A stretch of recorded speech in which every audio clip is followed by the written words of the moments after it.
How to schedule an eye exam at Costco Optical. Hey everybody, if you'd like to schedule an eye exam at Costco Optical, you may follow up this step. So, in order to do so, you need to head over and contact the optometrist directly. So, you can call the independent doctor of optometry directly or contact the Costco warehouse and ask to be transferred to the optical department. So, the Costco wholesale application can only be used for shopping for your contacts like your glasses, frames, and everything. But if you're trying to look out for exams, you need to go ahead and schedule an appointment directly.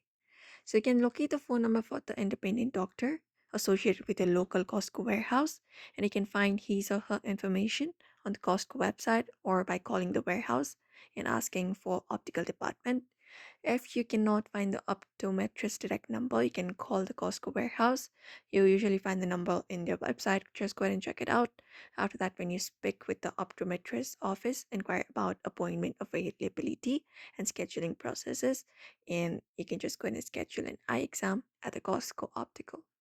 While you don't need a Costco membership to have a eye exam, a membership is required to purchase classes within the Costco application. If you do not have, you can just go ahead and purchase the membership, and you can just go ahead and purchase the classes from Costco.com after you go ahead and complete your appointment with the doctor. And that's it. So this is how you schedule an eye exam at Costco Optical. So I hope this video was helpful. Give it a thumbs up and subscribe for more tips and tutorials.